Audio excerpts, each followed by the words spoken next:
le patron du XIM, ennemi numéro 1 des Occidentaux au Sahel, est recherché pour des crimes commis au début de la guerre du Mali, en 2012 et 2013. L'ACPI vient d'annoncer qu'elle le recherche depuis 2017. Depuis 7 ans, Iyad Agali est inculpé de crimes contre l'humanité et de crimes de guerre, mais le djihadiste malien l'ignorait. Vendredi 21 juin, la Cour pénale internationale, CPI, a levé les scellés posés sur le mandat d'arrêt délivré le 18 juillet 2017 contre l'homme considéré comme l'ennemi numéro 1 des Occidentaux au Sahel.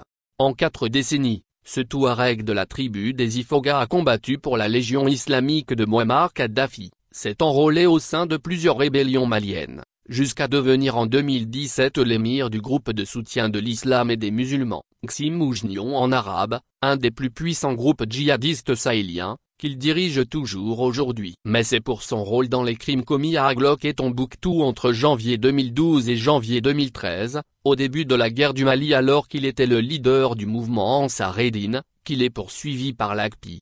Chef incontesté, disposant d'une grande influence dans la région, selon les termes utilisés par le procureur de la juridiction internationale dans le mandat d'arrêt, Iyad Agali est poursuivi pour des actes de torture, de persécution pour des motifs sexistes ou religieux, de détention illégale, de viol et de violences sexuelles, d'actes inhumains et d'attaques contre des bâtiments religieux. Selon le mandat d'arrêt, Ansar-Eddine et ACMI, Al-Qaïda au Maghreb islamique, recouraient à la violence, l'intimidation et à l'édiction d'interdits, sanctionnés notamment par des peines physiques, exécutées en public.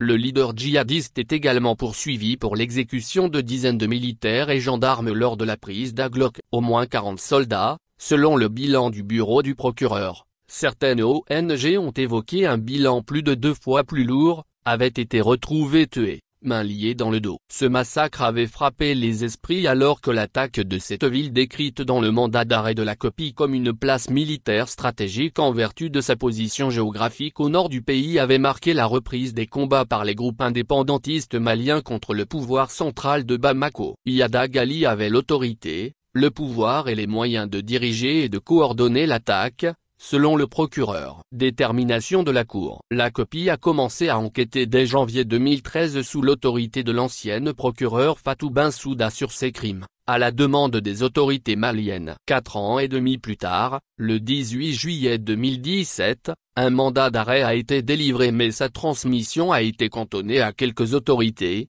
dont celles de Bamako et de Paris. La France avait alors plusieurs milliers de soldats déployés au Mali dans le cadre de l'opération Barkhane de lutte contre les groupes terroristes.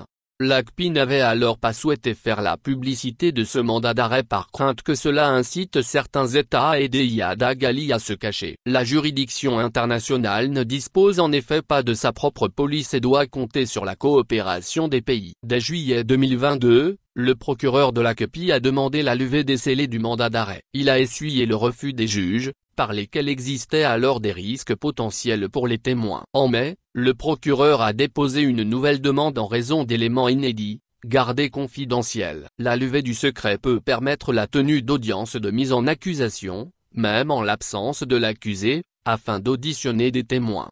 La copie a jusqu'ici conduit 2 procès sur les crimes commis à Tombouctou pendant l'occupation de la ville par les groupes djihadistes. Les inculpés sont 2 anciens responsables de la Hezba, la police des mœurs mise en place par les groupes djihadistes. Ahmed Al-Faki Al-Mahdi avait plaidé coupable et a été condamné à 9 ans de prison en 2016. Le verdict contre Abdoulaziz Al-Hassan sera prononcé le 26 juin. Dans un communiqué diffusé vendredi soir, le bureau du procureur dit rester déterminé à veiller à ce que tous ceux qui causent des souffrances à la population du Mali et de la région du Sahel soient tenus pour responsables.